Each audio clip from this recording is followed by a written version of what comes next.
Section 1 Driving Tests Requirements. Licensing requirements include a vision screening, a knowledge test, and a driving skills test on the satisfactory operation of a motor vehicle. In special circumstances, the Maryland Department of Transportation Motor Vehicle Administration, that is MDOT, may find it necessary to require additional examinations to determine the applicant's ability to safely operate a motor vehicle. A. Vision screening. All Maryland driver's license applicants must pass a vision screening in order to receive a license. The vision screening may be performed by the MDOT or the applicant's vision specialist.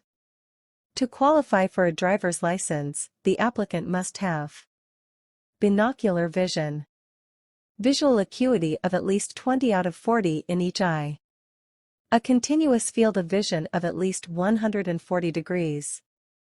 If corrective lenses are needed to meet the above standards, a restriction will be included on the license requiring that corrective lenses be worn while driving. Additional information is available on the MDOT website for individuals who do not meet the vision standards. B. Knowledge test. The knowledge test is designed to check the applicant's knowledge of motor vehicle laws, safe driving practices, and signs. The information on which the applicant will be tested is in this manual. Typically, the test is offered in an automated format with an allotted completion time. An online driver test tutorial is available on the MDOT website. The tutorial is a good study tool since it contains a sample of topics for the knowledge test. You should also be sure to study this entire manual to ensure your success on the knowledge test. C. Driving skills test. All driving skills tests will be conducted by appointment only. The skills test for a driver's license must be scheduled in advance. Please visit MDOT's website or call 410-768-7000 to schedule an appointment. With the health and safety of our customers and employees in mind, during the on-road portion of the test, the driver's licensing agent and customer will be encouraged to improve the ventilation in the vehicle if possible, for example, by opening the windows or setting the air ventilation. Air conditioning on non-recirculation mode. Customers may wear a mask during the test if preferred. Additionally, if customers are not feeling well, they are encouraged to reschedule their appointment. In order to be eligible to take a driving test, certain requirements must be met. The vehicle must have valid license plates, registration, and proof of insurance. Additionally, the vehicle must be in safe operating condition, have no cracks or obstructions on the windshield, and have at least a half tank of gas. The driving test includes on-course maneuvers and driving on public roads. The test is designed to assess the applicant's driving skills and observance of traffic laws. The vehicle must be operated in a safe and responsible manner. A supervising driver, as defined in Section 10, must accompany the applicant to the test site. No one other than the applicant, the examiners, and an MDOT-approved interpreter, if applicable, are permitted in the vehicle during the test. D. Reportable medical conditions. Prior to applying for or renewing a learner's instructional permit or driver's license, state law requires an applicant, who has been diagnosed with a reportable medical condition, to report the condition to the MDOT Driver Wellness and Safety Division. Section 2 Licensing Requirements and Process. New applicants must apply in person at an MDOT full-service office and furnish acceptable documentation to prove age and identity, lawful status, social security number, or proof of ineligibility for a SSN, and 2 residency documents. At least one of the identity documents presented must include the applicant's full name. Applicants must bring original documents or copies certified by the issuing agency. Photocopies, notarized copies and documents with alterations or erasures will not be accepted. For a complete listing of acceptable documents, please visit the MDOT website. A.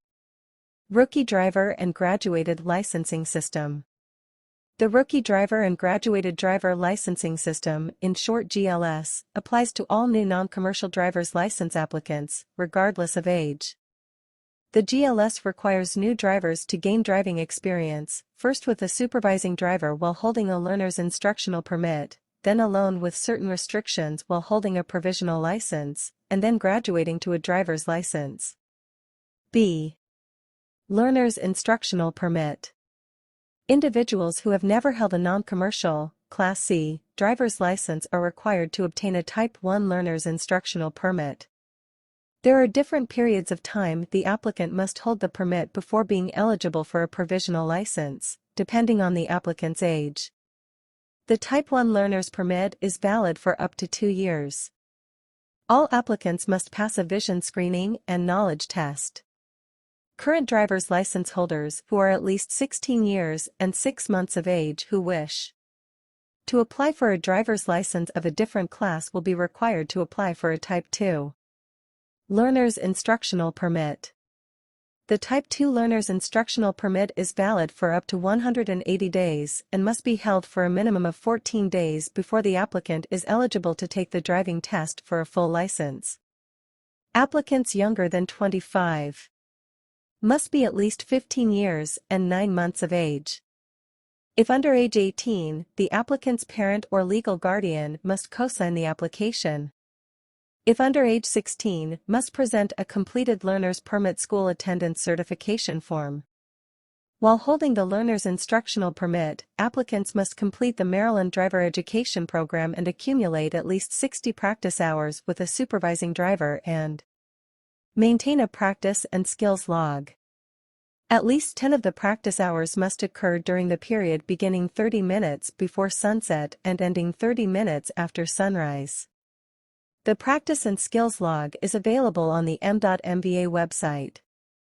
Applicants 25 years old and older, while holding the learner's instructional permit, applicants must complete the Maryland Driver Education Program and accumulate at least 14 practice hours with a supervising driver and maintain a practice and skills log. At least 3 of the practice hours must occur during the period beginning 30 minutes before sunset and ending 30 minutes after sunrise. The practice and skills log is available on the m.mba website. The permit must be held for a minimum of 45 days before the applicant is eligible for a provisional license. Any applicant, regardless of age, who has been convicted of or given a probation before judgment for a moving violation is required to hold the permit for a minimum of 9 months following the most recent date the individual was convicted of or granted a PBJ for a moving violation, or if they have been suspended for any reason. They must meet the rest of the above-mentioned GLS requirements before they are eligible to take a skills driving test. For drivers under age 18, the driver must hold the learner's instructional permit for a minimum of 9 months violation-free before being eligible for a provisional license. For drivers age 18 with a high school diploma or its equivalent, or age 19 to 24, the driver must hold the learner's instructional permit for a minimum of 3 months violation-free before being eligible for a provisional license. C. Provisional license. A provisional driver's license is a restricted license issued to new drivers who have never held a driver's license or who have held a license for less than 18 months. Applicants who wish to graduate from a learner's instructional permit to a provisional license must 1. Have successfully completed a Maryland-approved driver education program. A listing of approved providers may be found on the m.mba website. 2. Have a valid, unexpired Maryland learner's instructional permit. 3. Hold a Maryland learner's instructional permit violation-free for their required minimum holding period. 4. Not be convicted of any moving violations or have been granted probation before judgment for any moving violations during their required holding period. 5. Submit a completed and signed practice and skills log to document the minimum number of practice hours with a supervising driver. 6. Successfully pass the driving skills test. D. Driver's license. A driver's license is the last stage of the GLS. To be eligible for a driver's license, applicants must 1. Be at least 18 years of age. 2. Have held the provisional license for at least 18 months. 3. Have not been convicted of any moving violations or have been granted probation before judgment for any moving violations within the previous 18 months. Once the provisional license holder meets all requirements, the M.MVA will automatically convert the provisional license to a driver's license. An attachment card, showing the conversion, will be mailed to the driver. The card must be carried with the provisional license. E. Cosigner of minor's application for a license. Minors, under the age of 18, must have a parent or legal guardian cosign their application. Proof of relationship is required, such as the applicant's original or certified birth certificate reflecting parents, court documents reflecting legal guardianship, etc. If the applicant is married and proof of marriage is presented, the spouse, if over the age of 18, may cosign the application. If the applicant has no parent, legal guardian or spouse, an adult employer of the applicant or other responsible adult may cosign the minor's application. In this case, documentation, such as the death certificates of the parents or proof of emancipation, is required. F. Cancellation of minor's license on request of cosigner.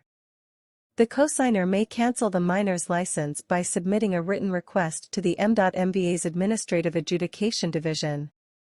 The cancellation remains in effect until the minor reaches the age of 18, unless a cosigner, who meets the above qualifications, cosigns and certifies for the minor. G. Out-of-country licenses. Individuals who hold an out-of-country license are required to successfully complete a vision screening, knowledge test, driving skills test, and an M.MVA-approved 3-hour alcohol and drug education program in order to convert their license to a Maryland license. An up-to-date listing of M.MVA-approved providers may be found on the M.MVA website. If the out-of-country license is not in English, it must be accompanied by an international license, or a translation into English by an M.MVA-approved translator. The original document must accompany the English translation.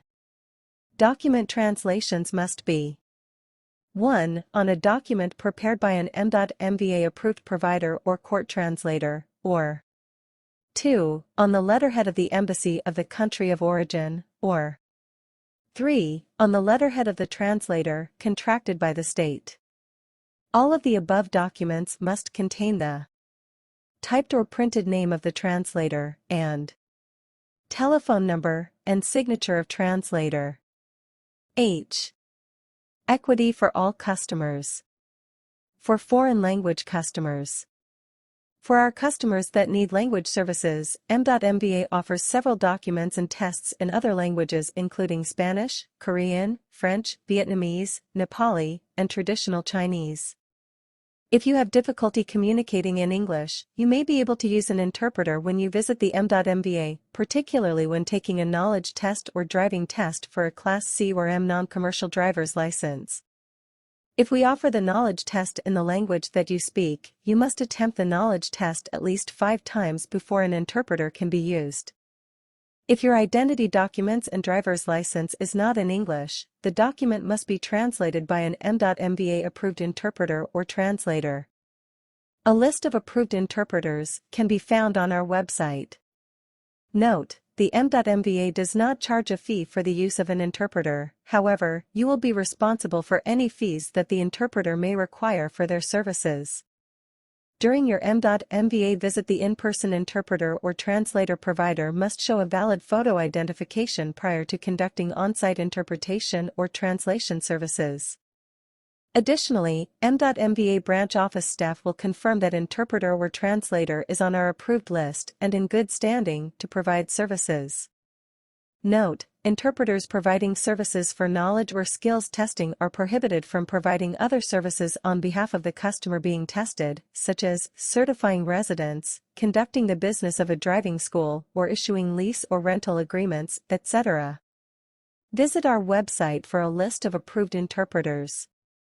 For customers with disabilities, M.MVA has several processes in place to provide accommodations to its customers taking the knowledge and driver's skills tests, including a. Additional time for test taking. B. Sign language support on a case-by-case basis. C. Oral testing. D. M.MVA provided screen readers. E. M.MVA provided headphones. F. M.MVA provided visual aids. Developmental Disability Disclosure Card. M.MVA provides upon request from a customer or parent or guardian, the Developmental Disability Disclosure Card. The blue card is the size of a driver's license. It includes space for an individual to provide details on a developmental disability and gives guidance on effective communication between law enforcement officers and people with developmental disabilities. To obtain a voluntary developmental disability disclosure card, please visit the information desk at any of our 24 branches statewide during normal operational hours to request and obtain a card. M.MVA will not ask customers to disclose or present any documentation of their disability in order to obtain this card. Section 3 Basic Driving. Before you drive, both you and your vehicle should be in good condition to drive. You must have a valid learner's permit or driver's license and vehicle registration card in your possession. You should properly adjust your seat and mirrors and ensure that all passengers are wearing a seat belt. A. Drive defensively. A basic rule of driving is that, at all times, the driver of a vehicle on a highway shall control the vehicle as necessary to avoid a crash. Driving a motor vehicle requires that you take the responsibility to operate the vehicle in a safe manner. Doing so will reduce the risks for yourself, your passengers, and other roadway users. Visual search, driver awareness. To better prepare for the constant decisions necessary for safe, defensive driving, you must know what is happening around your vehicle.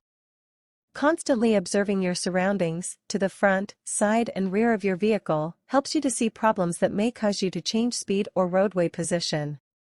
By searching ahead and being ready to change speed or change lanes, you can operate a vehicle more safely and allow yourself time to identify risks. Risk management. Operating a motor vehicle is a risky activity. Consider the following steps to manage risk and be a safe and responsible driver. Adjust your speed, position, and direction to respond to roadway conditions, enhance vehicle control, and increase response time. B. Let other drivers know your intentions by using turn signals, etc. C. Maintain a safe distance between your vehicle and other roadway users. D. Do not assume that other drivers will do what they are supposed to do. E. Use caution at all times. B. Right-of-way. Right-of-way rules provide drivers with guidance for situations when other drivers or pedestrians are present. These rules determine which driver should yield the right-of-way and the sequence for entering and driving through an intersection or other driving scenarios. Although the right-of-way rules provide a guide to determine who should yield the right-of-way, no one should assume they automatically have the right-of-way. The situation and circumstances at the intersection must always be considered. You should yield the right-of-way to the driver who is at or arrives before you at the intersection. B. Drivers in the opposing traffic lane when you are making a left turn. C. The driver on your right, if both of you arrive at the intersection at the same time. D. Drivers on a public highway, if you are entering the highway from a driveway or a private road. E. Drivers already on a limited access or interstate highway, if you are on the entrance or acceleration ramp. F. The driver on your right at a four-way intersection controlled by stop signs. G. Pedestrians, bicyclists, and other drivers who are still in the intersection. H. Drivers on the through highway, if you are at a T intersection and you are entering the through highway by either making a right or left turn. I. Other drivers, if you are approaching an intersection with a yield sign facing you. C. Understanding vehicle speed. The posted speed limit is the maximum legal speed you can travel on a road under ideal conditions. Maintaining a safe speed at all times is a responsibility shared by all motorists. It is safest to drive at the same speed that most traffic is moving, up to the maximum speed limit. In fact, traveling at a speed lower than other traffic encourages other vehicles to constantly pass you and increases the chances of a crash. Speeding. Excessive speed is one of the most common contributing factors of vehicle crashes. Excessive speed does not save time and often leads to high-risk decision-making. Excessive vehicle speed has severe and oftentimes disastrous effects because it reduces the ability to negotiate curves or maneuver around obstacles in the roadway. B. Extends the distance necessary for a vehicle to stop. C. Decreases the driver's ability to realize and react to a hazard or dangerous situation. D. Increases the risk of crashes because other roadway users and pedestrians may not be able to judge distance accurately. E. Increases the force and impact in a crash, which more likely results in serious bodily injuries and deaths. Appropriate speed for conditions. Drivers must recognize and adjust their speed to adverse conditions. Maryland vehicle law requires that motorists drive at a reasonable and prudent speed and with a regard for existing and potential hazards. You may drive slower than the posted speed limit, based on road conditions, but it is illegal to drive any faster than the posted speed limit.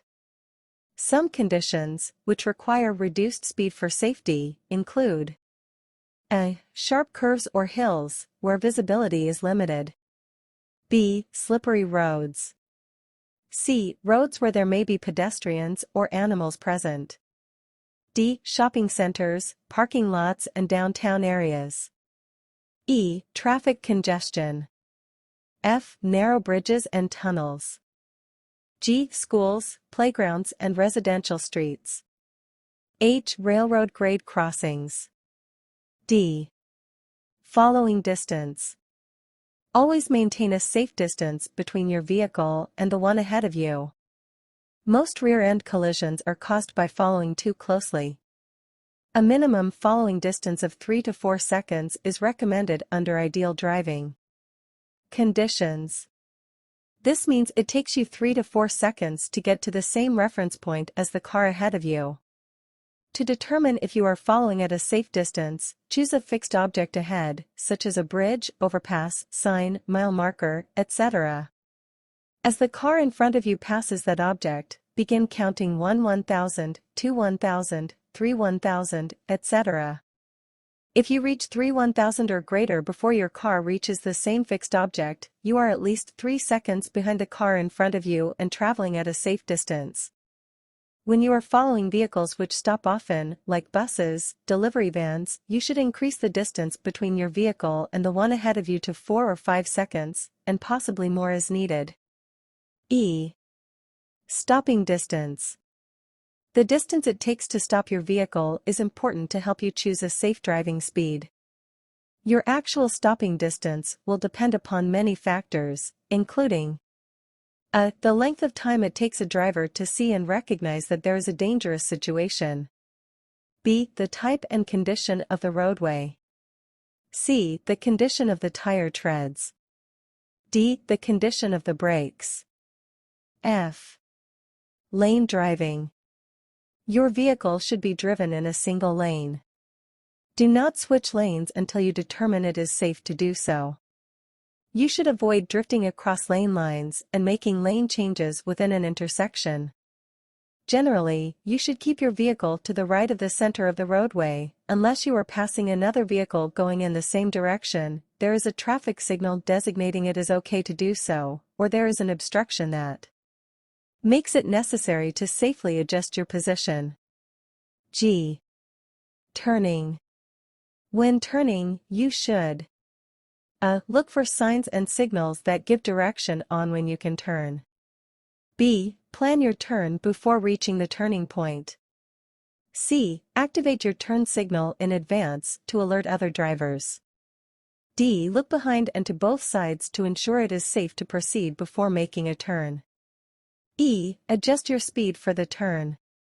H. U-turn. U-turns can be extremely dangerous and are not legal everywhere. If you must make a U-turn, first check to see if U-turns are allowed, and then turn on your left turn signal, stop and yield for approaching traffic. When the way is clear, proceed into the outside or right-hand lane traveling in the opposite direction. I. Passing. When passing is permitted, you must a. Estimate the time and space necessary to pass and be sure you can pass without interfering with any other vehicle. B. Use your turn signal before passing so that you inform other drivers around you of your intentions. C. Leave plenty of space and go around the other vehicle at a safe distance. D. See both headlights of the passed vehicle in your rear-view mirror before returning to the original lane. Generally, you should pass to the left of the other vehicle. However, it is acceptable to pass on the right if it is safe to do so. You stay on the roadway, and the other vehicle is about to make a left turn. B. You are on an unobstructed highway with 2 or more lanes moving in the same direction. C. You are on an unobstructed one-way roadway wide enough for 2 lanes or more. When being passed by another vehicle, you must yield to the other vehicle and not increase your speed. You may not pass. D. Where there is a no-passing zone. E. Where the solid yellow line is on your side of the center of the roadway. F. Where there are double solid yellow lines. G. When passing will interfere with the safe operation of oncoming vehicles. G. When approaching the top of the hill or on a curve and you do not have a sufficiently clear view ahead. H. When crossing or within 100 feet of an intersection or railroad grade crossing. I. When the view is obstructed upon approaching within 100 feet of any bridge, elevated roadway, or tunnel. J. On the shoulder of the highway either to the right or to the left. J. General parking rules.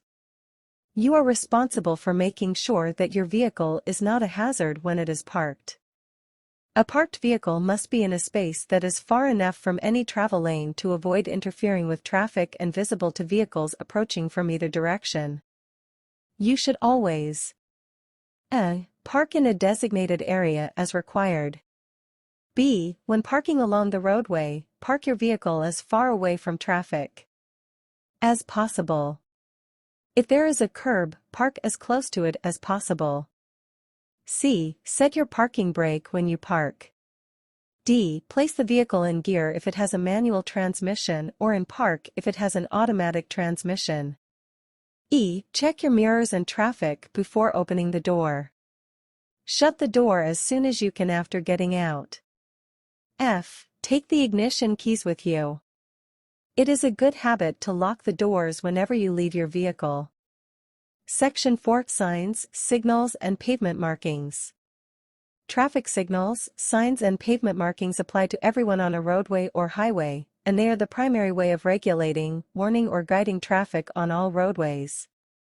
Failing to obey the traffic control devices is a major cause of crashes.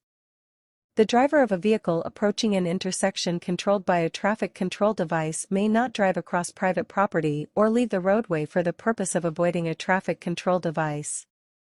The only exceptions to obeying all traffic control devices are emergency situations when directions from a police officer or other emergency. 1. Steady red signal. Come to a complete stop at the stop line or, if there is no stop line, prior to the crosswalk and before entering the intersection, and remain stopped as long as the signal is red. Unless a sign prohibits turning on red, after coming to a complete stop, you may turn right or you may turn left from a one-way street to another one-way street. When turning on a red signal, you must yield the right-of-way to pedestrians and all other traffic. 2. Steady yellow signal. This means that the signal is changing from green to red. Its purpose is to provide time for approaching traffic to stop safely and to clear other vehicles from the intersection before the signal turns red. If you are too close to the intersection to stop safely, continue through the intersection with care. Personnel take priority. Uniformed school crossing guards also have the authority to direct traffic at locations near schools. When a traffic signal is not working, you are now required to stop at a clearly marked stop line. Or if there is no clearly marked stop line, before entering any crosswalk, or if there is no clearly marked stop line or crosswalk, before entering the intersection, and yield to any vehicle or pedestrian in the intersection, and remain stopped until it is safe to enter and continue through the intersection. If the street lights are not functioning, be sure to keep your headlights on to assist you with visibility and to ensure others can see you as well. 3. Steady green signal. Proceed with caution after you have checked first to see that other vehicles have cleared the intersection. When it is safe to proceed, you may enter the intersection to go straight ahead or turn unless a sign or additional signal prohibits the turn. You must yield to pedestrians and vehicles already in the intersection. 4. Steady red arrow signal. If you intend to move in the direction indicated by the arrow, come to a complete stop before reaching the stop line, crosswalk, or intersection. Remain stopped as long as the arrow signal is red. 5. Steady yellow arrow signal. This means that the movement indicated by the arrow is ending.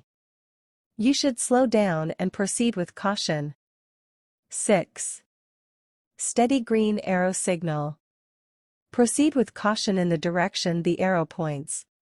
Remember that you must yield to all pedestrians and vehicles already in the intersection. 7. Flashing red signal. Come to a complete stop at the stop line or, if there is no stop line, prior to the crosswalk and before entering the intersection. Yield to all other traffic and pedestrians. Proceed when the way is clear. If an alternately flashing red signal is located at a railroad crossing, you must come to a complete stop, even if you do not see a train, and proceed when the way is clear. 8. Flashing yellow signal. You must slow down and proceed with caution. 9. Flashing red arrow signal. Come to a complete stop before reaching the stop line, crosswalk, or intersection and yield to all other traffic and to pedestrians. Proceed in the direction of the arrow when the way is clear. 10. Lane use signals. These signals are used to control traffic flow by reversing a lane's direction during different hours of the day. The lanes and their directions may be marked with signs, signals, and markings. You must never drive in a lane under a red X signal. You are permitted to drive in a lane under a green arrow signal. A steady yellow X signal means a driver should move out of the lane as soon as safely possible. A flashing yellow X signal or two-way left turn arrows mean that a driver is permitted to use the lane for a left turn. It is likely that you will be sharing the lane with left-turning vehicles coming from the opposite direction. A pedestrian hybrid beacon signal is a traffic control device designed to help pedestrians cross busy streets safely. While it might look different to motorists, the beacon works like any other push-button pedestrian crossing device at a traffic signal. It alerts drivers to stop, first with a yellow light followed by a red light, then it alerts pedestrians to cross with the white walk signal.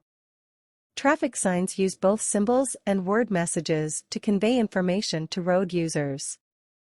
You should be able to quickly identify traffic signs by their shapes and colors as well as by the words, numbers, or symbols on them. The principal background color of a traffic sign can tell you at first glance what kind of information it has to offer. Red prohibitive, stop, yield, do not enter, or wrong way. Yellow general warning of what to expect ahead. White regulatory, such as speed limit, keep right, and some guide signs. The shape of a traffic sign can tell you as much about the sign's message as its color. In poor visibility conditions, such as heavy fog, you may be able to make out only the shape of a sign, which could convey valuable information. Octagon, stop. The octagonal shape always means stop. You must come to a complete stop. Triangle, yield. Slow down and, if necessary, stop to give the right of way to vehicles and pedestrians. Diamond, warning. These signs warn you of special conditions or hazards ahead. You may have to slow down, so be ready to take appropriate action. Pennant, no passing. Indicates the start of a no passing zone. Orange, construction and maintenance work area warning. Green guidance information, destinations, distances, and directions. Blue road user services, such as food, gas, rest area signs. Brown recreation and cultural interest areas. Fluorescent yellow-green school, pedestrian and bicycle signs. Fluorescent pink emergency traffic incidents. Black certain regulatory signs, such as one-way signs, and changeable message signs. Rectangle, regulatory or guide vertical signs are generally used to give instructions or tell you the rules of the road.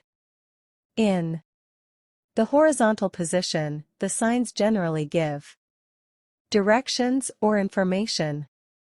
Pentagon, school zone and school crossing. The pentagon shape warns you of school zones and marks school crossings. Round, railroad warning. Used to warn that there is a railroad crossing ahead. Crossbuck, highway, rail grade crossing. Identifies the location of a railroad crossing. Trapezoid.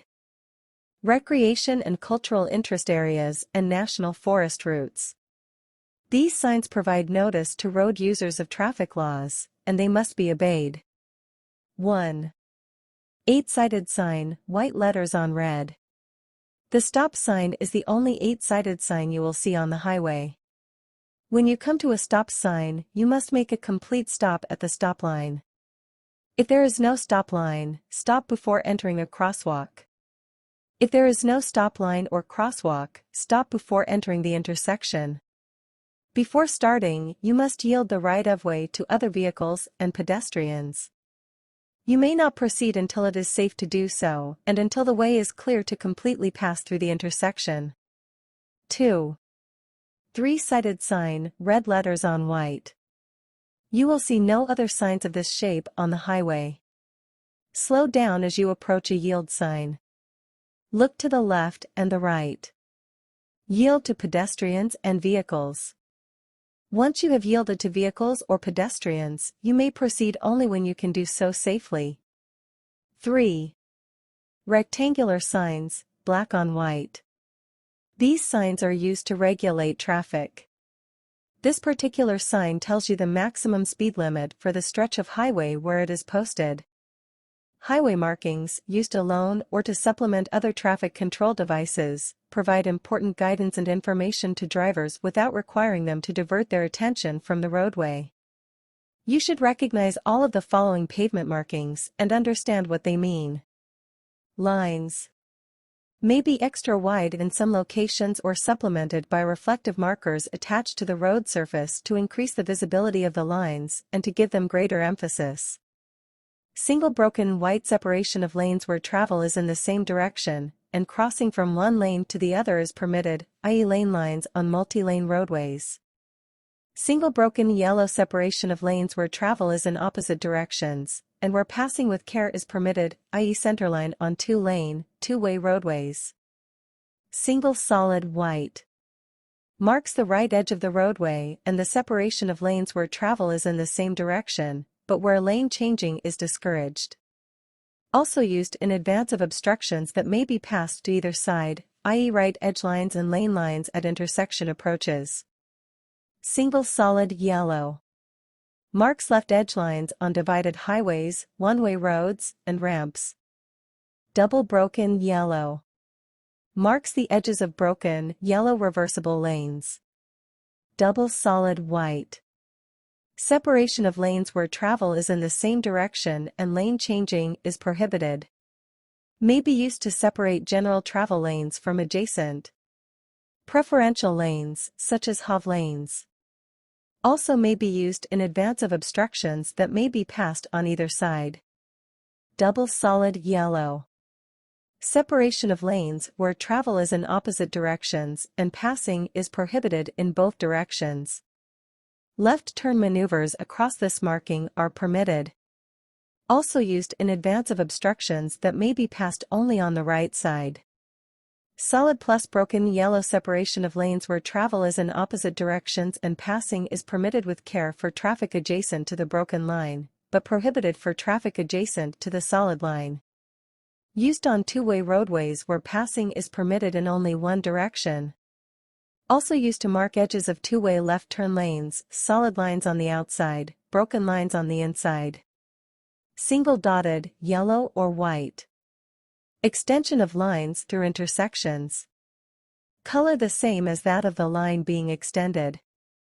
Also used to separate turn, entrance and exit lanes from through lanes. Other highway pavement markings are critical to safe driving, and it is important to recognize and understand them as well. They include stop line. White, solid lines that indicate where a vehicle is to stop for a stop sign or red traffic signal. Yield lines. Rows of small triangles extending across the lane that indicate where a vehicle is to yield to other vehicles or pedestrians. Bicycles share most of Maryland's roads with motor vehicles without specific traffic signs or pavement markings. Some roads, mostly in urban areas, do have shared-use lane markings. These markings alert motorists that bicyclists may be on the road, indicate to bicyclists where to ride, and discourage bicycling in the wrong direction. Some roads have pavement markings that show lanes specifically designated for the exclusive use of bicycles. Solid or broken white lines separate these bike lanes from motor vehicle travel lanes. You may see bike lanes marked with bike lane signs or by a combination of bicycle symbols and arrows. Word and symbol markings. A. Markings to designate lane use, lane reductions, and direction of travel. B. Markings used with arrows or other word messages to advise that only the movement indicated may be made from the lane in which the message is shown. C. School and RXR markings to warn drivers that they are approaching school areas and railroad crossings. Where parallel parking is allowed, similar lines may separate the bicycle lanes from the parking lanes. Pedestrian crosswalk lines are white, solid lines that emphasize pedestrian crossing points. Crosswalks may have additional lines between the white, solid lines or in place of the parallel lines. According to the National Highway Traffic Safety Administration, a crash on a road with a speed limit of 65 miles per hour or greater is more than twice as likely to result in a fatality than a crash on a road with a speed limit of 45 or 50 miles per hour, and nearly 5 times as likely as a crash on a road with a speed limit of 40 miles per hour or lower. B. The slow-down driver urges motorists to obey speed limits. If you have a need for speed, stick to playing video games. Wearing a seatbelt is the single most effective way to prevent death and serious injury in a car crash. Be the buckled-up driver and wear your seatbelt every trip, every ride, front seat or back seat. About 90% of Maryland drivers and passengers wear their seatbelt, but our goal is 100%. Each year, hundreds of unbelted drivers and passengers are seriously injured or killed on our roads. The vast majority of those injuries or deaths could have been avoided if those people were properly buckled at the time of their crash. It takes 3 seconds to buckle up, but it can make a lifetime of difference. Section 5. Driving situations and conditions. A. Driving in reduced visibility. Driving in reduced visibility situations is more difficult than normal driving and requires additional concentration and preparation. Low visibility driving can encompass a variety of situations, but it is most commonly associated with nighttime driving and driving in fog. When driving in reduced visibility situations, use the road edge lines or the right side of the road as a guide. You may not see highway signs until too late. Yellow pavement markings should never be on your right side, but always on your left side. Yellow is used to divide opposing roadway traffic and indicate the left travel edge of the roadway. White pavement markings denote the right travel edge of the roadway, as well as traffic traveling in the same direction. Headlight use. Knowing when and how to use your headlights is critical for safe driving. Headlights are not only used by drivers to help them see in low visibility situations, they are also helpful in identifying your vehicle to oncoming traffic. Below are some basic rules for headlight usage. A. When driving, you must turn on your headlights anytime there is not enough light to clearly see at least 1,000 feet ahead of your vehicle. B. Key times to use headlights are nighttime, foggy conditions and stormy weather. C. Maryland law requires that you turn on your headlights when you are using your windshield wipers in inclement weather. Low beam versus high beam headlight usage. Use low beams when a. Operating your vehicle in normal driving situations, such as driving at night on a highway or roadway with streetlights. B. Driving in fog, rain, snow, etc. C. Entering a tunnel or construction area. While not required by law in all areas, this increases visibility to other motorists and construction workers. Use high beams when on open roads, which are not lighted by streetlights, in order to see persons or vehicles ahead.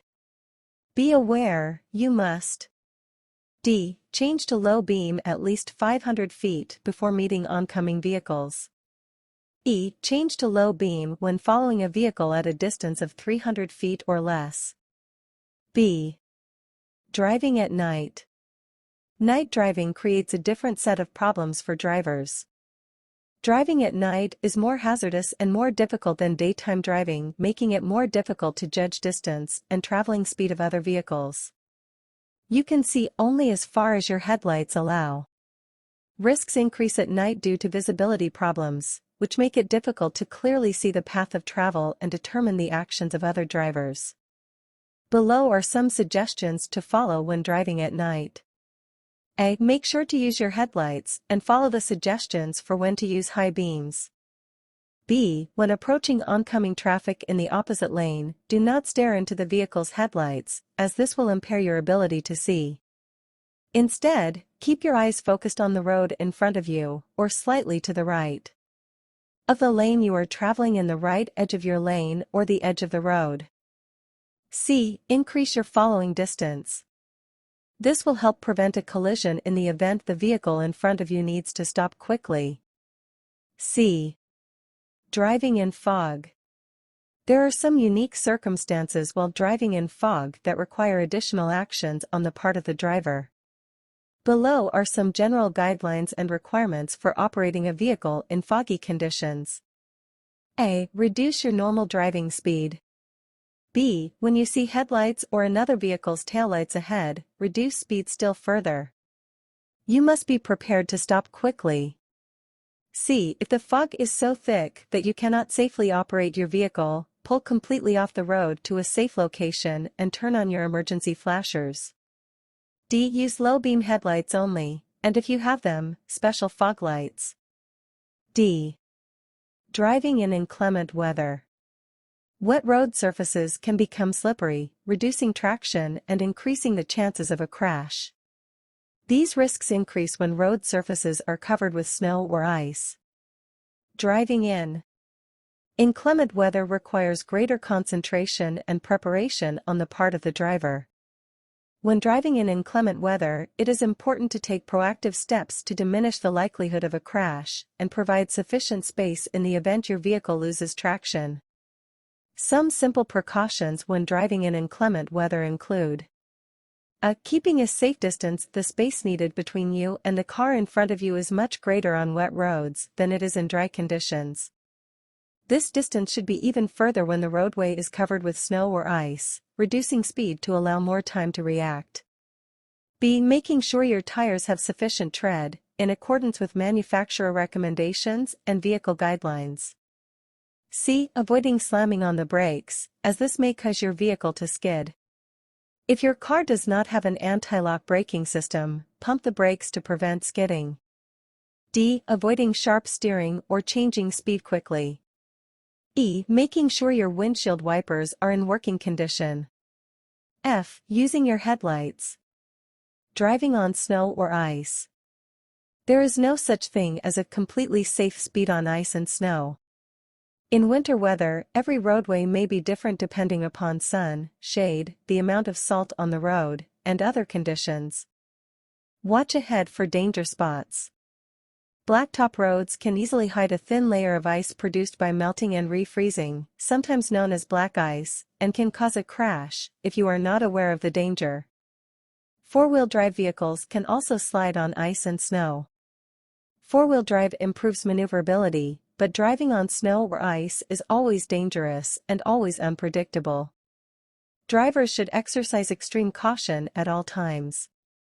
Some special considerations when driving in snow or ice are: A. Slowing down. No precaution makes it safe for you to drive on ice or snow-covered roadways at normal speeds. B. Keeping windows and lights clear. Remove all ice and snow from your vehicle before driving. C. Starting out very slowly, then testing your brakes gently to find out how well you can stop. Start slowing down long before you come to an intersection or turn. D. Keeping your gas tank and windshield fluid reservoir full. E. Using chains, snow tires or radial tires on designated snow emergency routes when a snow emergency is declared. Emergency kit supplies. You should keep an emergency kit in your car that contains: A. Flares. B. Flashlight and batteries. C. First aid kit. D. Blanket. E. Kitty litter or sand for traction on snow or ice. F. Small shovel and ice scraper. E. Skidding. Traction or adhesion is the grip between the tires and the road surface that allows a vehicle to start, stop or change direction. Traction between the tires and the road does not remain constant. For example, sand, gravel, uneven road surfaces, oil slicks or spills. Increased speed or water on the road decreases the level of traction. The possibility of skidding or sliding increases with decreased traction. In the event that your vehicle does begin to skid, it is important to know what to do in order to regain control of your vehicle as quickly as possible. Basic rules include: A. Release the accelerator or brake pedal, whichever is being applied, to regain vehicle balance. B. Steer in the direction of the skid. C. Look where you want the vehicle to go. D. Apply brake pressure only after rolling traction has been re-established. E. Slowly accelerating may aid in recovery from loss of rear-wheel traction. F. Hydroplaning. As vehicle speed increases and the amount of water on the roadway increases, vehicles tend to ride on a cushion of water and the tires lose contact with the road. This is called hydroplaning. Hydroplaning can cause partial or complete loss of control of the vehicle. To prevent hydroplaning, maintain your tires in good condition and lower your speed in response to wet roads. If you detect a loss of control, take your foot off the gas, do not apply the brakes, maintain the direction of the vehicle, and allow the vehicle to slow to a manageable speed. G. Highway railroad crossings. Remember, trains cannot stop quickly. Extra caution should be used when traveling over railroad crossings. When approaching railroad tracks, be alert. For other vehicles that may be stopping before the RR crossing are: school buses, commercial buses and trucks carrying hazardous materials must stop before every highway rail crossing. B. For a train at any time, trains can come from either direction and an approaching train may be closer and traveling faster than it appears. C. If gates are down or warning lights are flashing, the road is closed. Stop and wait until the gates go up and the warning lights stop flashing. D. After a train passes, look both ways before proceeding. Always be certain tracks are clear before proceeding. Another train may be approaching on an adjacent track. E. Never start to cross the tracks unless you can clear the tracks completely. Make sure there is room for your vehicle on the other side of the tracks before proceeding. H. Work zone safety. You are likely to encounter roadway work zones resulting from construction, maintenance, or utility work along major and secondary roadways. Work zones can mean unexpected conditions, such as: A. New traffic patterns. B. Temporary traffic control devices. C. Narrow lanes. D. Lane shifts. E. Lane and shoulder closures. F. Pavement drop-offs or uneven surfaces. G. Reduced sight distance. H. Detours. I. Slow-moving equipment. Orange is the standard color for work zone activity. If you see orange signs when driving, stay alert and be prepared for unexpected driving conditions ahead.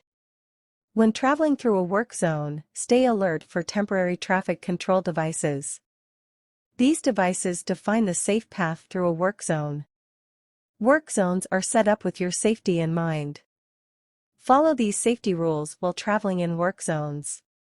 A. Stay alert, make safety your first priority. B. Watch your speed, obey posted speed limits, and be aware that speed cameras may be in use and speeding fines may be much higher in work zones. C. Expect the unexpected, work zone conditions change constantly, be ready to react. D. Minimize distractions, avoid using cell phones, changing radio stations and other distractions. E. Pay close attention, obey work zone signs and watch for workers, pedestrians and bicyclists. F. Drive courteously, merge with caution, don't tailgate and don't change lanes unnecessarily. G. Respect the flagger, obey the flagger's directions. I.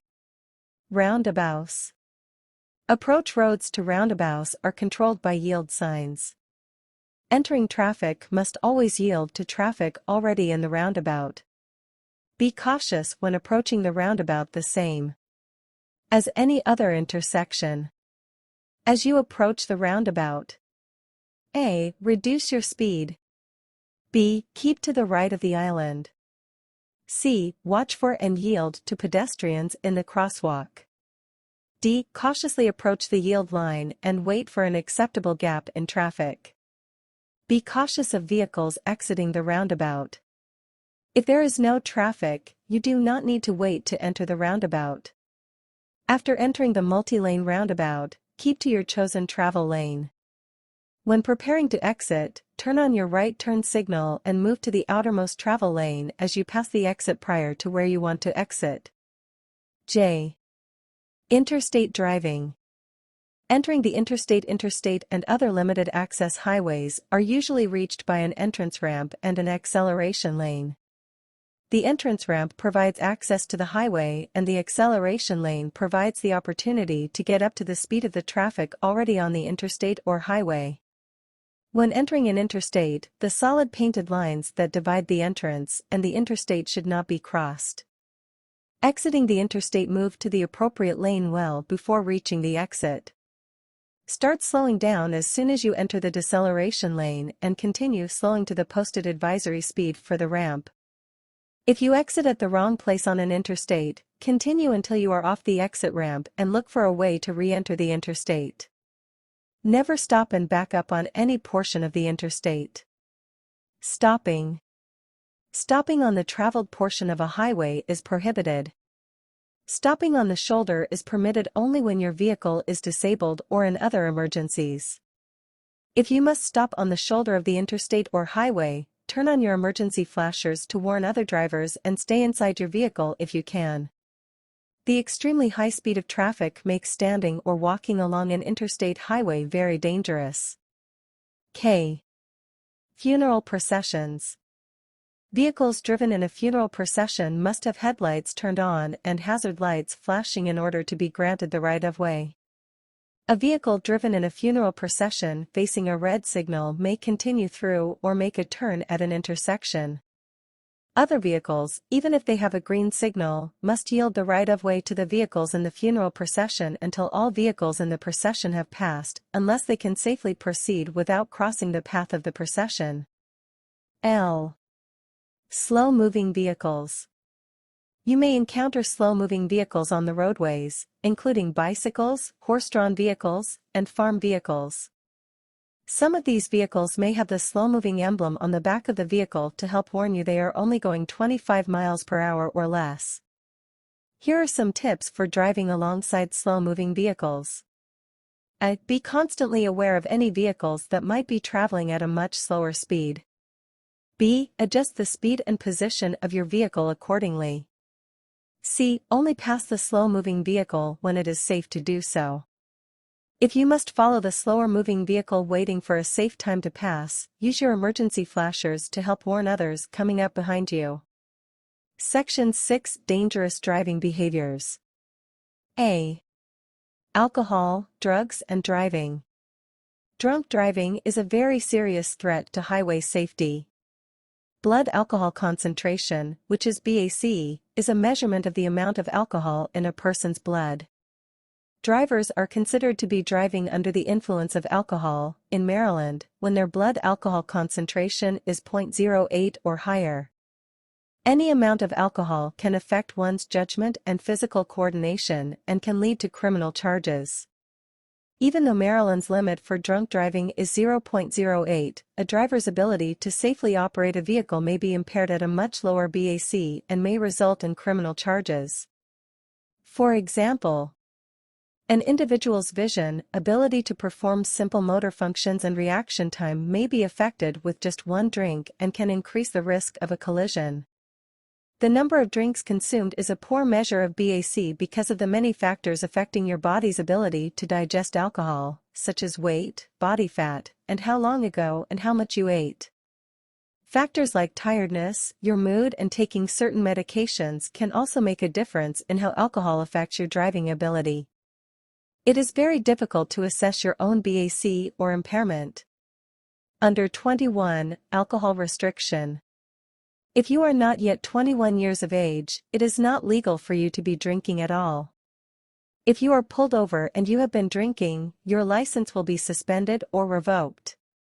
In addition, you could be charged with violating the alcohol restriction on your license. A suspension or revocation for a violation of an under 21 alcohol restriction or any violation of the Maryland vehicle law, driving under the influence or impaired by alcohol, can result in mandatory participation in the Ignition Interlock program.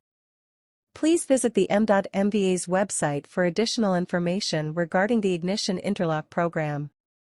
Controlled dangerous substances, illegal and prescription drugs. Illegal drugs, prescription medications, like codeine, and chemical inhalants can severely impact a person's ability to safely operate a motor vehicle. Drugs have serious harmful effects on the skills required to drive safely: alertness, concentration, coordination, and reaction time. All drugs can make it difficult to judge distances and react to signals and sounds on the road. Using prescription drugs can also impair your ability to drive. It is important to pay close attention to both prescription and over-the-counter drug label warnings, which instruct individuals to avoid using certain drugs when operating a motor vehicle or heavy machinery. Disregarding this recommendation can lead to criminal penalties should your ability to safely operate a vehicle be impaired. Open alcohol container. It is against the law to operate a motor vehicle with an open alcohol container in the passenger area of the vehicle. An open container is any open can, bottle, container, or package. For example, a six-pack of alcohol with an open or missing bottle or can, or any empty bottle cans that previously contained alcohol, can be considered an open container. The passenger area is any place designed to seat the driver or a passenger, or any place that is readily accessible to the driver or passenger from their seating position. Transporting children. If you are convicted of a drunk or drug driving offense with a child or children in your vehicle, your fine and jail time can be doubled by the judge in court. B. Aggressive driving and road rage. Aggressive drivers demonstrate behaviors like speeding, tailgating, failing to obey traffic signals and devices, erratic or improper lane changes, failing to yield the right-of-way, and improper passing. Some factors that may produce aggressive driving are crowded roads, unexpected delays, rushing, road construction, and stress. Drivers must respect and cooperate with all other road users and conform to specific rules in order to maintain order and avoid crashes. Some tips to reduce the possibility of becoming involved in an aggressive driving incident are: A. Allow extra time to travel. B. Be patient. C. Be courteous. D. Concentrate on your driving behavior. E. Always signal your intentions. F. Obey all traffic laws, signs, signals, and pavement markings. G. Yield the right-of-way. H. Avoid competing with other drivers. C. Distracted driving. Concentration is essential for safe driving. You should be constantly aware of the road and the other vehicles around you. Keep alert and you may be able to foresee a crash and avoid it. Constantly check the position of vehicles behind you, as well as those beside and ahead of you. The term distracted driving refers to anything that takes your eyes, hands, or especially your mind away from driving. Distracted driving is the most common contributing factor in police-reported traffic crashes. Distractions of any sort cause drivers to miss key visual and audio cues needed to avoid a crash. Many activities contribute to distracted driving. Some examples include A. Eating or drinking. B. Adjusting the radio or a portable music system. C. Adjusting or programming a GPS. D. Attending to children and pets. E. Loose objects moving in the vehicle. F. Talking or texting on a cell phone. G. Smoking. H. Putting on makeup. I. Shaving. J. Reading. K. Interaction with others in the vehicle. Cell phones.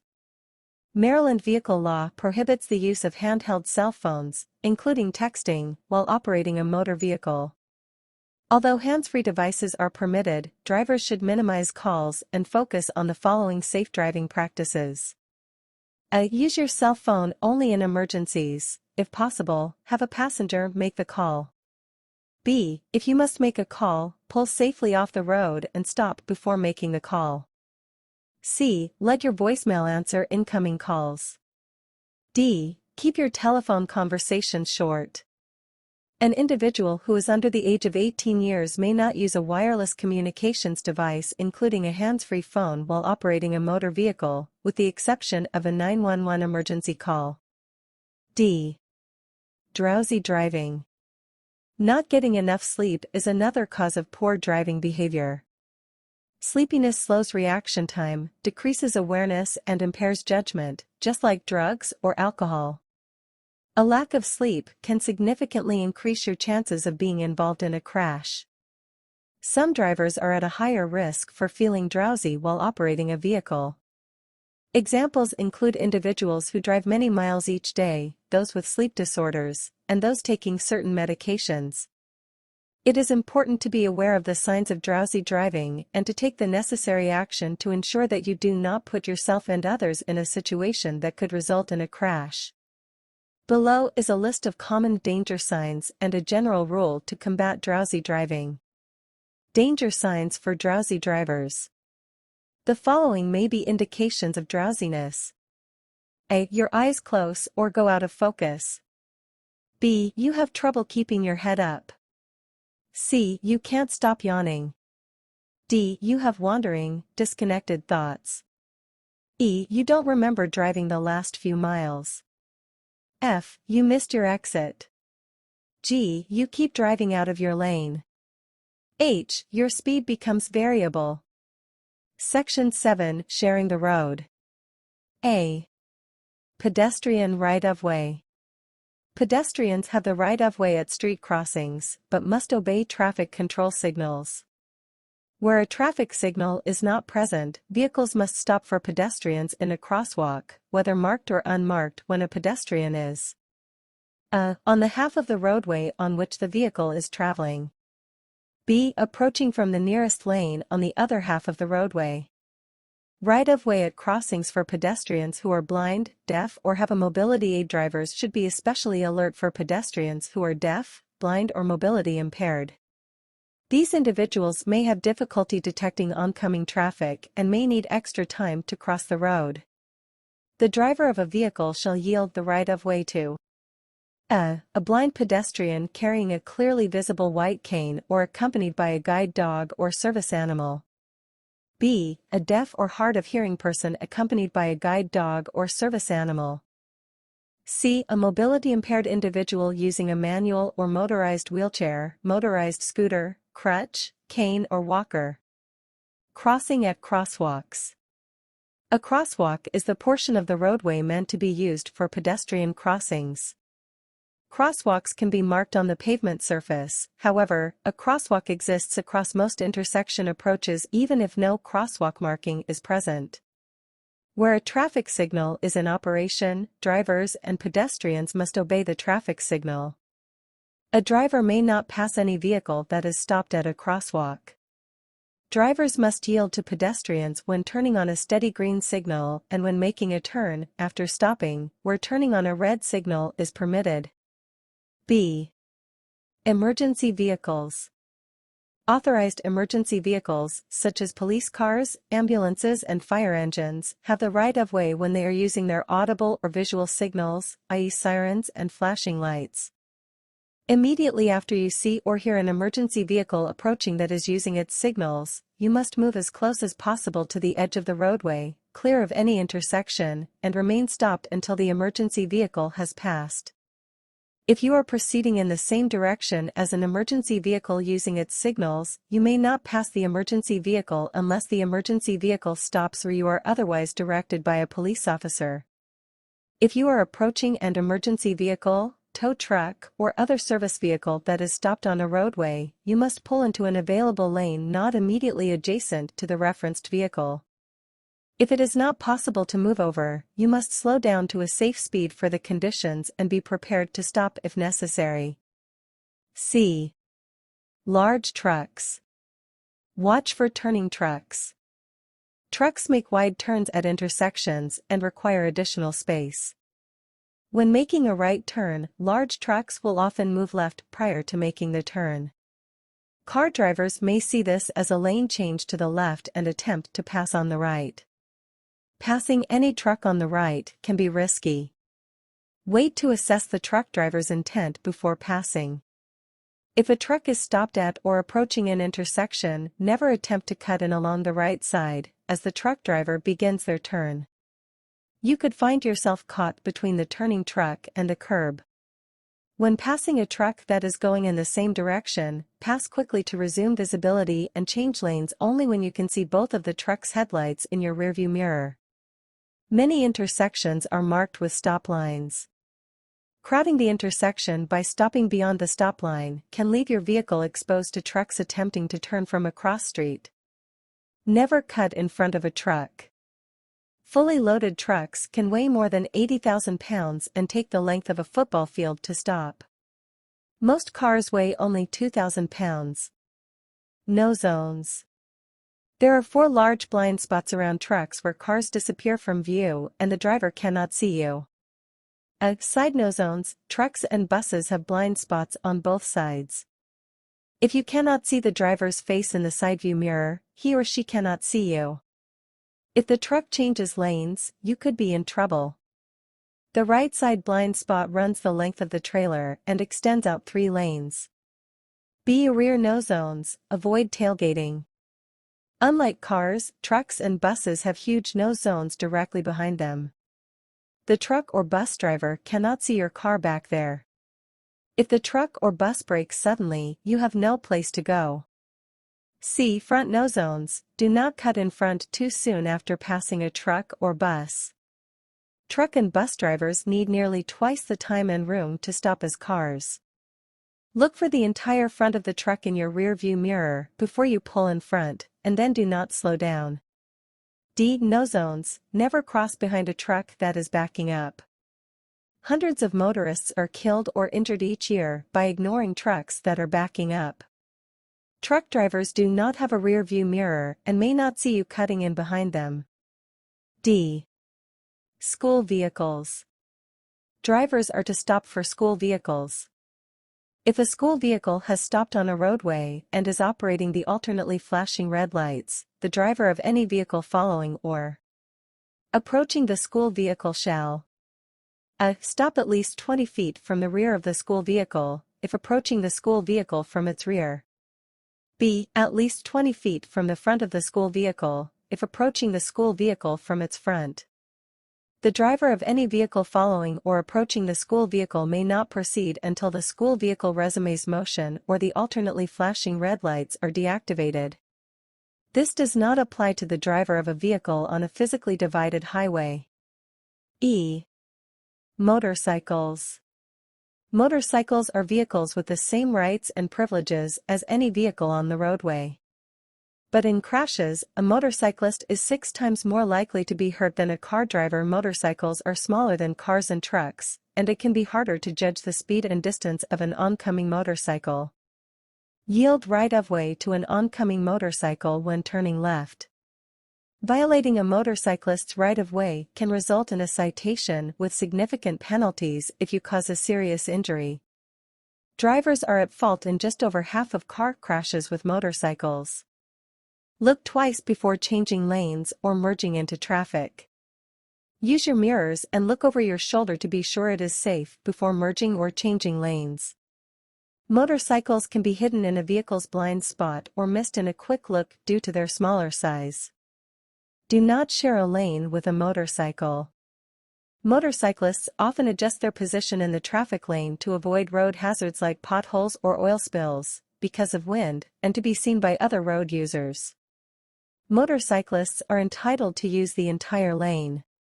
Do not tailgate or drive too close to a motorcycle. Allow at least 3 to 4 second following distance between your vehicle and the motorcycle in front of you. Motorcycles may need to slow for road hazards like gravel, wet road or railroad crossings that don't affect cars the same way. Motorcyclists often reduce speed by downshifting or merely rolling off the throttle, which do not activate the brake light.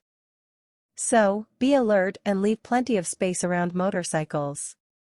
Allow plenty of space between your vehicle and the motorcycle when passing. Wind gusts and drafts from a passing vehicle can affect a motorcycle. After passing a rider, make sure you can see the motorcycle's headlight in your rearview mirror before moving back into the lane. If you are being passed by a motorcycle, simply maintain your speed and allow the motorcyclist to complete their passing. Use care when driving near a group of motorcyclists. Motorcyclists participate in organized rides, which can involve many motorcycles. Driving around these groups requires communication and patience. If you need to change lanes or reach an exit, signal your intention early and wait for the riders in the group to create gap for you. Do not merge in between groups or riders unless there is sufficient space to do so. If it is a small group, it may be easier to slow and let the group pass before making our lane change. Please obtain a motorcycle operator manual or review this manual on the m.mva's website if you wish to obtain a motorcycle license. F. Bicycles. Right-of-way. By Maryland law, bicycles are vehicles. Bicyclists are authorized users of the roadway and have rights of way and the same duty to obey all traffic signals as motorists. But bicyclists are less visible, quieter, and don't have a protective barrier around them. Motorists must drive carefully near bicyclists. Even a slight mistake can result in serious injury or even death. Expect bicyclists on the road. Expect to find a bicyclist on all types of roads, except interstate highways and toll facilities, at all intersections and roundabouts, in all types of weather, and at all times of the day and night. Bicyclists may ride out in the travel lane for their own safety due to narrow roads, or to avoid obstacles or pavement hazards. On roads without shoulders, or with cars parked along the right side, often the safest place for a bicyclist to ride is in the center of the lane. In Maryland, a bicyclist may use the full lane even while traveling substantially below the speed of traffic if the lane is too narrow for a car to safely pass a bicycle within the lane. Before opening a car door, check for bicyclists who may be approaching from behind. Following a bicyclist. As you approach a bicyclist, slow down. Avoid honking your horn. Bicyclists can usually hear an approaching vehicle, and loud noises can startle bicyclists, causing a crash. Bicycles do not have turn signals, so bicyclists use hand and arm signals to alert you of their intentions. Do not follow a bicycle too closely. Remember that small holes, glass, and other hazards can be particularly dangerous to bicyclists. Bicycles can stop and maneuver quickly, so a bicyclist may swerve or change speed to avoid a road hazard that a motorist cannot see. Pass with care, give bikes at least 3 feet. Pass a bicyclist as you would any slowly moving vehicle. Be prepared to slow down, wait until oncoming traffic is clear, and then allow at least 3 feet of clearance between your car and the bicyclist when passing. The same 3-foot clearance applies if you are passing a bicyclist in a bike lane, on the shoulder, or in the same lane as your car. After passing a bicyclist, check your mirror to ensure that you have completely passed the bicycle with enough room before you move back to the right. Use caution at intersections, bridges and driveways. Always assume that bicyclists are traveling straight through an intersection unless they signal otherwise, and yield to bicycles just as you would to any other vehicle. Bicyclists often ride on sidewalks and trails, so look both ways before crossing a sidewalk or trail. A bicycle may come from an unexpected direction. Never make a right turn from a through lane immediately after passing a bike on a shoulder or bike lane.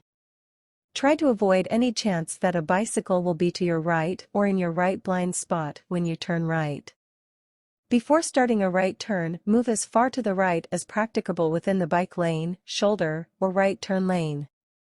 Yield to bicycles as to any other vehicle proceeding straight. Do not turn left immediately in front of a bicycle. Experienced bicyclists often ride very fast and may be closer than you think. If you are passing a left-turning vehicle by moving right, first look closely for bicycles. Wherever a travel way narrows for a bridge, parked cars, or other obstructions on the right, be prepared for a bicyclist riding on the shoulder to merge left into the main traffic lane. Driving at night. If you see a dim reflective object at night, do not assume that it is outside of the roadway. It could be a bicycle in the main travel lane. Bicyclists sometimes avoid shoulders at night when cars are not present because tree branches, potholes, debris, and even the edge of the pavement are difficult to see. Your headlights may provide enough light for the bicyclist to safely move into the shoulder for you to pass, but it takes longer at night. When approaching a bicycle, use your low-beam headlights. Watch for children. Children on bicycles are sometimes unpredictable. Expect the unexpected and remember they are small in stature and may be hard to see. Young bicyclists are especially likely to make surprising changes in direction. Be aware of bicyclists entering the roadway from driveways or near parked cars. Strictly observe speed limits in school zones and in residential areas to allow time to see and safely share the road with young bicyclists. G. Mopeds and scooters. All traffic laws apply to drivers of mopeds and motor scooters. Drivers of cars must always be alert for mopeds and scooters, as their size makes them very difficult to see. Mopeds and scooters may be ridden on any roadways where the posted maximum speed limit is 50 miles per hour or less. They may be riding side by side or alone, and on the roadway or on the shoulder. Generally, they are to be ridden as near to the right side of the roadway as practical and safe. Be especially cautious of mopeds and scooters at intersections when they may be turning or going straight through the intersection and on narrow roadways with little room for passing. H. Understanding vehicle technology's advanced driver assistance systems. Vehicle technologies are already helping to save lives and prevent injuries. Many vehicles on the road today use sensors and cameras to detect surroundings to identify potential dangers and may help you to avoid a crash. If used properly, ADAS technology can prevent injuries, save lives, and prevent 40% of crashes. While this technology may one day lead to fully self-driving vehicles, you, as the driver, are still responsible for safely operating your vehicle at all times. ADAS technology includes automatic emergency braking, lane keeping assistance, and blind spot warning. The technology is designed to assist you in the driving task, such as staying in lane, parking, avoiding collisions, reducing blind spots, and maintaining a safe distance. You should not rely on ADAS to fully operate your vehicle. You are responsible for the safe operation of your vehicle at all times. It is your responsibility to be aware of everything around you by doing head checks and using mirrors and cameras to observe traffic and other roadway users. Be aware the technology has limitations and may not work properly in rain, snow, fog, on hills, and around curves. Be aware the technology responds differently from one type of vehicle to another, even the dashboard icons may differ. There are also many different names of the technology, and the names do not always describe the actual function it can perform. Always keep your vehicle sensors clean and damage-free, and always keep the software technology up to date to follow the manufacturer's recommendations. Be familiar with the technologies installed on whatever vehicle you are about to drive and use the technologies safely and effectively. Learn how by reviewing your vehicle manual or asking your car dealership. Above all, always stay focused when driving and remain engaged in the driving task. Section 8 Crashes and Traffic Stops. A. Crashes. If you are involved in a crash where someone has been injured, including a pedestrian or bicyclist, you must remain at the scene and call 911 immediately to get help with police, fire, and ambulance. Identify the number of people involved, the type of injury, and the location of the crash. Do not move the vehicles. If you are convicted of leaving the scene of a crash that results in a serious injury, you will face severe sanctions.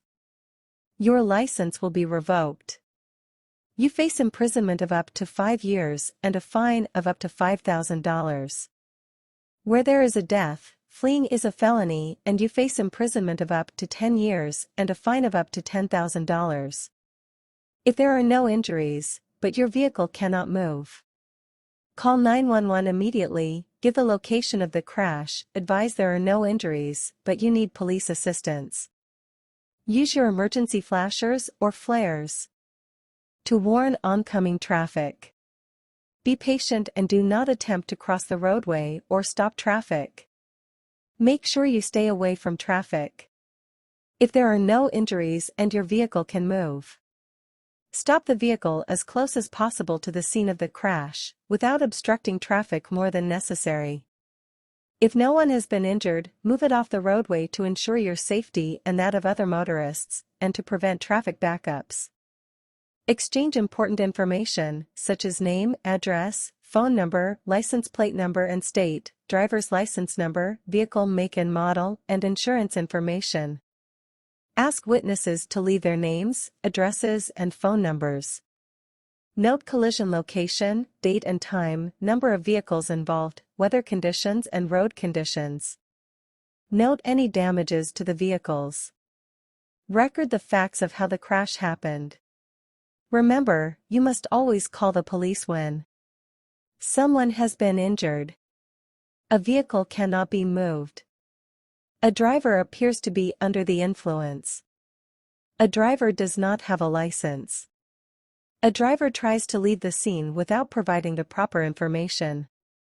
Public property has been damaged.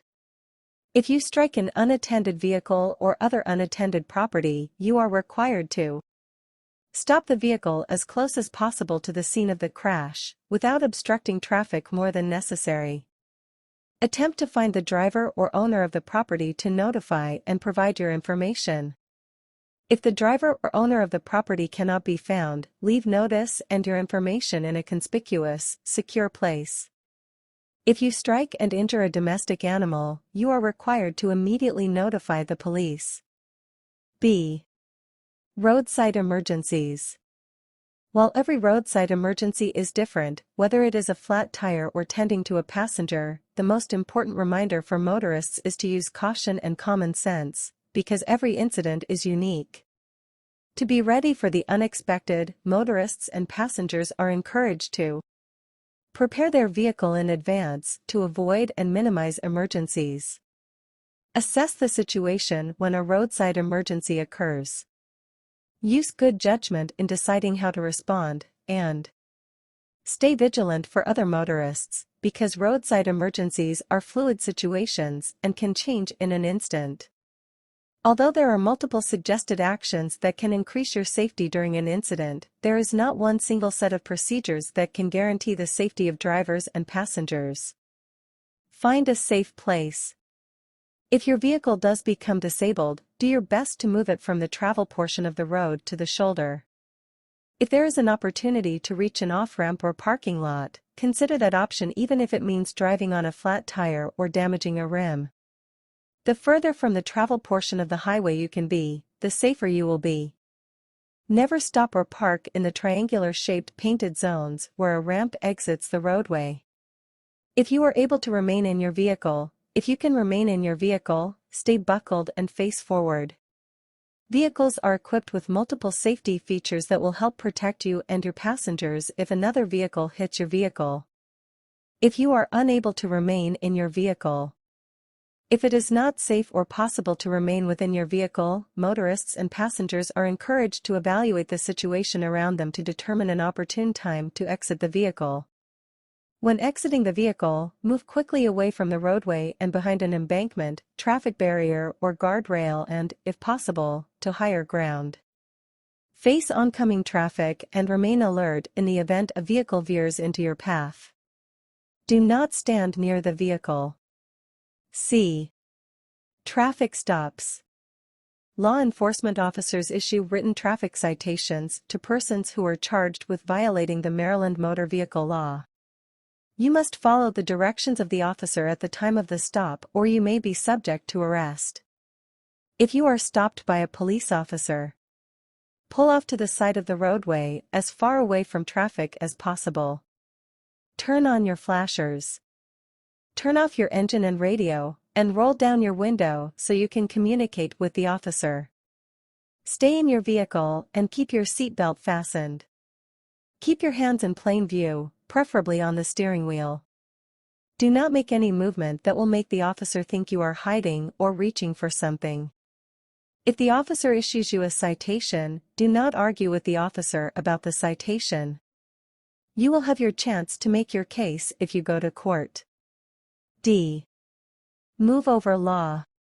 Motorists in Maryland must move over when approaching any vehicles while they are stopped, standing, or parked on a highway with their lights flashing. If it is not safe or feasible to move over, motorists must slow to a reasonable and prudent speed that is safe for existing weather, road, and vehicular or pedestrian traffic conditions. Violating the law is a misdemeanor carrying a $110 fine and 1 point on your license. If the violation causes a crash, the fine is $150 and 3 points.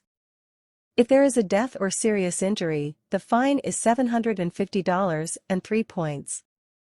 Section 9 Other restrictions, violations and penalties. Restrictions. The MVA is authorized to impose certain restrictions on a driver's license to ensure the safe driving of a motor vehicle by the licensee. Operating a motor vehicle in violation of restriction is a serious offense and could result in the withdrawal of the driving privilege. Additional restrictions can also be imposed based on your licensing status. Graduated license holders under 18 years of age are subject to the following additional driving restrictions. Seat belt restriction. Provisional license holders are prohibited from operating a motor vehicle if the driver and each passenger are not restrained by a seat belt or child safety seat regardless of age or seating position. Passenger restriction. Provisional license holders, during the first 5 months, which is 151 days, of the provisional period, are not allowed to have passengers under the age of 18 unless accompanied by a qualified supervising driver or the passengers are direct family members. Direct family members can be a spouse, daughter, son, stepdaughter, stepson, sister, brother, stepsister, or stepbrother of the provisional license holder or a relative of the license holder who lives at the same address. Nighttime restriction. Provisional license holders are allowed to drive unsupervised from 12 a.m. to 5 a.m. only if the licensee is driving to, from or during the licensee's employment. Driving to or from an organized volunteer program. Driving to or from an official school activity. Driving to or from an opportunity to participate in an athletic event or related training session. Wireless device restriction.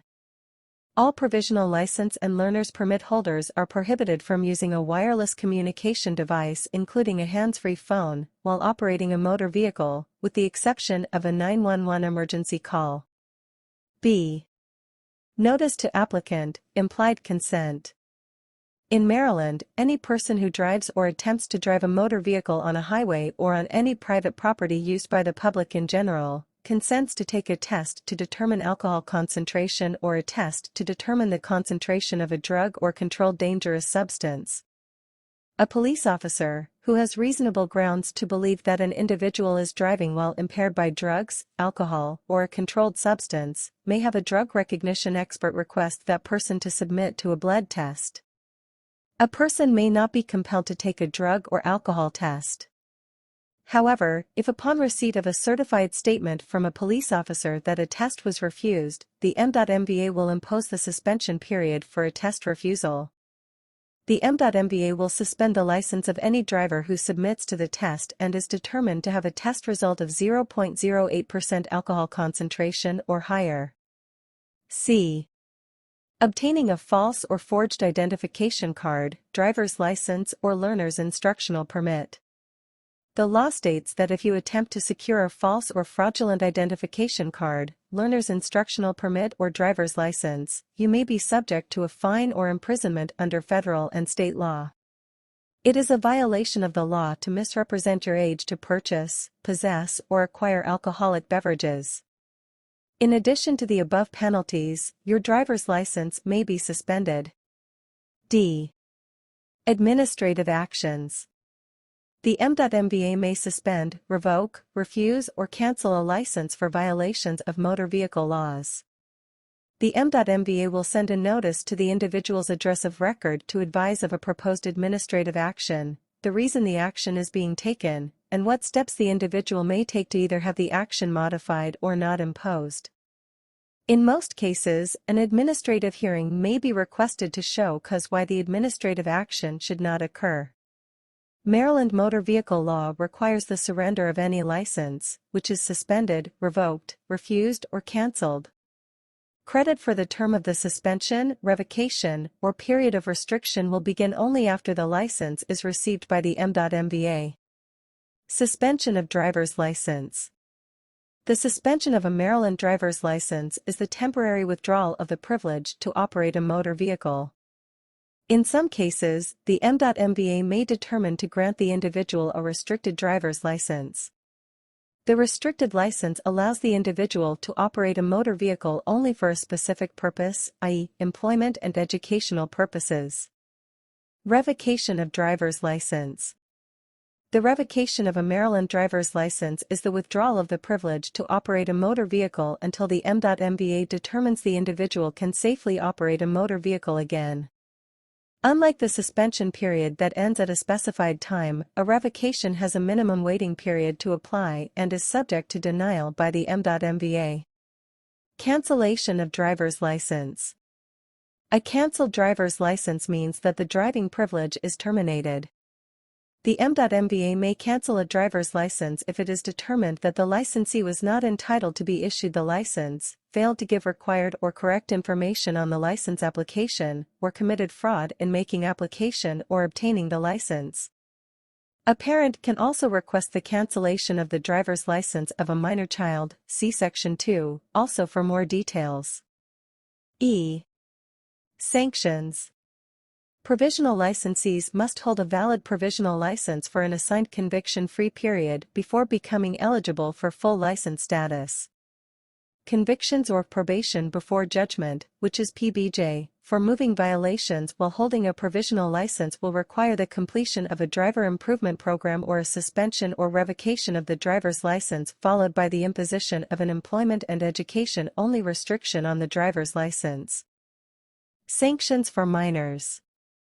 If the licensee is under 18 years of age and receives a moving violation with a provisional license, then becomes convicted of or granted probation before judgment for the violation, the following sanctions apply. The first offense requires the licensee to complete a driver improvement program.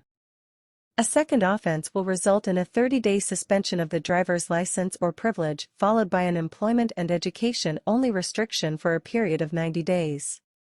A third offense will result in a 180-day suspension of the driver's license or privilege, require attendance at a driver improvement program designed for young drivers, and imposition of an employment and education-only restriction for a period of 180 days. A fourth or subsequent offense will result in the revocation of the driver's license or privilege and will require all licensing tests to be successfully passed when reinstated. Sanctions for adults. If the provisional license holder is 18 years of age or older and receives a moving violation with a provisional license, then becomes convicted of or granted a probation before judgment for the violation, the following sanctions apply. The first offense requires the licensee to complete a driver improvement program. A second offense will result in a 30-day suspension of the driver's license or privilege. A third or subsequent offense will result in up to a 180-day suspension or revocation of the driver's license or privilege. The above sanctions will be imposed in addition to any of the sanctions that apply as a result of the convictions. Also, each conviction or probation before judgment for a moving violation will automatically require the licensee to begin a new 18-month conviction-free period. F. Use of disability parking spaces, license plates and placards. Substantial fines may be imposed for the illegal use or abuse of disability parking spaces and disability license plates and placards. Citations may be issued for the following violations. Parking in disability parking spaces unless you have a disability license plate or placard issued by the M.MVA and the person who qualified for the privilege is either operating or being transported in the vehicle. Parking in front of or blocking any part of a curb cut. Even if you have a disability license plate or placard. Parking on any part of an access aisle next to a disability parking space. Even if you have a disability license plate or placard. Using a disability placard after its expiration date. Using a disability license plate or placard without the person with the disability present. And being transported, and without proper identification. Any fraud or misrepresentation when applying for a disability license plate or placard. Additional information regarding disability parking may be obtained by visiting the M.MVA website. Section 10. Other important information. A. Medical conditions to report to M.MVA. Approval by the M.MVA's Driver Wellness and Safety Division or the Medical Advisory Board is required if a person has any of the conditions listed below which may affect their ability to drive. If someone has one of these medical conditions, they must notify M.MVA when the condition is diagnosed or when applying for or renewing a driver's license. Diabetes that has caused a low blood sugar episode requiring assistance from another person in the last 6 months. Epilepsy or seizures. A heart condition that has caused a loss of consciousness in the past 6 months. Stroke. A condition that causes you to have dizzy spells, fainting, or blackouts. Sleep apnea or narcolepsy. A history of traumatic brain injury. A condition that causes weakness, shaking, or numbness in the arms, hands, legs, or feet that may affect your ability to drive. A hand, arm, foot, or leg that is absent, amputated, or has a loss of function that may affect your ability to drive. An eye problem which prevents a corrected minimum visual acuity of 20 out of 70 in at least one eye or binocular field of vision of at least 110 degrees. Alcohol use problem. Drug use problem. A mental health condition that may affect your ability to drive. Schizophrenia. Dementia. B. Supervising driver, requirements and responsibilities. Maryland learner's permit holders may drive only the vehicles or class of vehicles specified on the learner's permit, and then only while accompanied by a supervising driver who is at least 21 years old, is currently licensed for at least 3 years in Maryland or another state to drive vehicles of the class being driven by the holder of the permit, is seated beside the holder of the learner's permit unless the vehicle is a motorcycle. C. Organ donor. Maryland residents can give the gift of life and health to someone else by donating organs or tissues after death. Anyone 18 years of age or older may be an organ donor. Minors who are at least 16 years old may add a donor designation if a parent or guardian consents in writing. Look for the statement on your license application or renewal notice that states, "Please check if upon your death, you desire to help others by becoming an organ donor." By checking yes, you authorize all necessary personal information to be forwarded to the Maryland Department of Health and Mental Hygiene and maintained in the Maryland Organ Donor Registry. Additional information on the organ donor program may be found on the M.MBA website. D. Register to vote. The National Voter Registration Act of 1993, often referred to as Motor Voter, is a federal law that requires the M.MBA to provide its eligible customers the opportunity to apply to register to vote or update voting information during a driver's license or photo identification card transaction. E. Insurance requirements. All motor vehicles registered in Maryland must be insured by a company licensed in Maryland. Vehicle owners must have their vehicles insured for personal injury and property damage liability in amounts required by law. See the M.MBA website for additional information regarding specific amounts of required insurance. All drivers are required to have in their possession a valid insurance identification card at all times while operating a motor vehicle. This card may be in electronic format and must be presented on request of a law enforcement officer. Failure to comply with this requirement may result in the imposition of fines. F. Seatbelt law. Maryland motor vehicle law requires that the driver and all passengers of a motor vehicle must wear a seatbelt or be restrained in a child safety seat if applicable. G. Child safety seats. All children under age 8 must ride in an appropriate child safety seat unless the child is 4 feet 9 inches or taller. Children younger than 2 years old must ride in a rear-facing child safety seat that complies with federal guidelines until the child reaches the height or weight specified by the manufacturer. The restraint must be used in accordance with the child safety seat and vehicle manufacturer's instructions. Child safety seats include car seats, booster seats, or other federally approved child safety devices. If you are unable to purchase or obtain a child safety seat, you may contact Kids in Safety Seats at the Maryland Department of Health and Mental Hygiene at 800-370-SEAT. KISS coordinates loaner programs in various areas of the state that rent car seats or booster seats at a minimal cost to families who cannot afford to purchase them. Seat availability may vary per site. H. Airbags. Airbags are important safety devices that provide protection in crashes. For best protection, they must be used in combination with the vehicle's lap and shoulder belt. Children in a rear-facing car seat should never ride in the front seat of a vehicle with a passenger airbag. Sit as far back from the steering wheel as practical. Try to maintain 10 to 12 inches from the steering wheel to the chest. Children, under age 13, should ride buckled up in a rear seat, in an appropriate child safety seat or seat belt. Pregnant women should place the lap portion of the seatbelt under the abdomen as low as possible on the hips and across the upper thighs and the shoulder belt over the rounding of the belly. I. Braking with anti-lock braking system. Anti-lock braking systems, which is ABS, are designed to prevent your wheels from locking up and allow you to steer. Whenever the vehicle's computer detects that one or more wheels are locking, ABS begins to pump the brakes at a much faster rate to avoid locking. When the ABS engages, you may hear a rumble from the brakes and the brake pedal will vibrate under your foot. You should refer to your vehicle owner's manual for more information regarding anti-lock braking systems. J. Wearing of headsets, earphones, and earplugs prohibited. Earplugs, headsets or earphones attached to a radio, portable audio device, CD player or other audio device that are in or cover both ears are prohibited while driving a motor vehicle. Hearing aid devices are acceptable.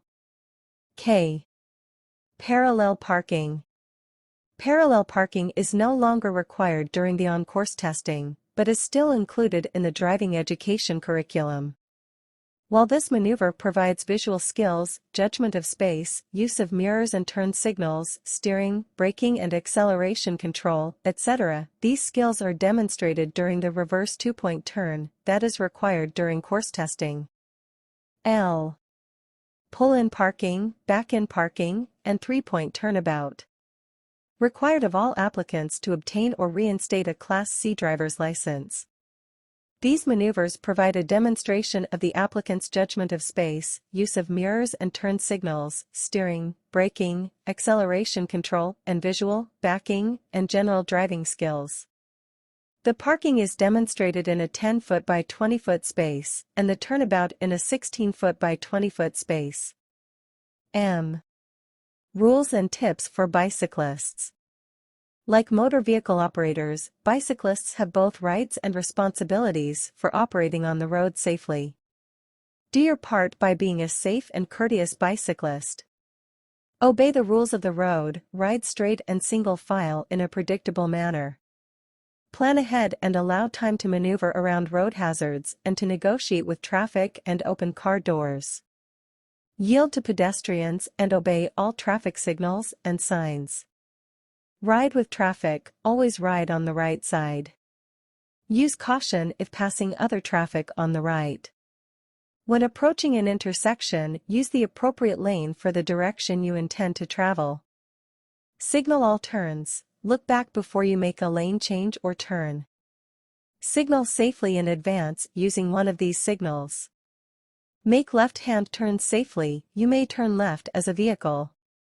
1. By moving into the left side of the travel lane or cross like a pedestrian. 2. By stopping, dismounting, and walking across crosswalks. Be prepared for slick road conditions. When braking in the rain or snow, allow extra distance to stop and look for pavement markings and utility covers, which may become slippery. Be visible. Use lights at night. When riding at night, Maryland state law requires a white headlight on the front and a red reflector on the back visible from at least 600 feet. In addition, it is recommended that you wear bright clothing in the daytime and reflective clothing for night riding.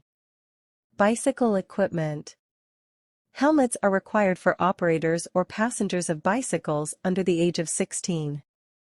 They are, however, strongly recommended for all operators or passengers regardless of age. By law, all bicycles must be equipped with brakes capable of stopping from a speed of 10 miles per hour within 15 feet on dry, level, clean pavement. A white beam headlight visible at a distance of 500 feet, and a red rear reflector, visible at a distance of 600 feet, if ridden at night or during unfavorable light conditions. A safety seat, firmly secured to the bicycle, or a trailer must be used if traveling with a small child.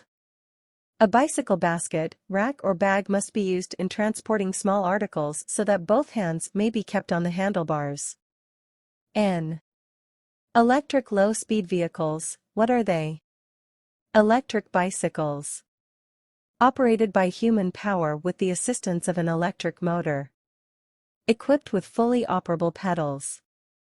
Has 2 or 3 wheels. Has a motor with a rating of 750 watts or less. Electric bicycle classes. Class 1, equipped with a motor that provides assistance only when the rider is pedaling and ceases to provide assistance when the bicycle reaches a speed of 20 miles per hour. Class 2, equipped with a motor that provides assistance whether or not the rider is pedaling the bicycle and ceases to provide assistance when the bicycle reaches a speed of 20 miles per hour. Class 3, equipped with a motor that provides assistance only when the rider is pedaling and ceases to provide assistance when the bicycle reaches a speed of 28 miles per hour. Electric low-speed scooters. Designed to transport only the operator. Weighs less than 100 pounds. Has single wheels in tandem or a combination of 1 or 2 wheels at the front and rear of the vehicle. Is equipped with handlebars and a platform designed to be stood on while riding. Is solely powered by an electric motor and human power. Is capable of operating at a speed of up to 20 miles per hour. Note: users of low-speed electric vehicles should check local jurisdictional restrictions to determine the legal operation of these vehicles.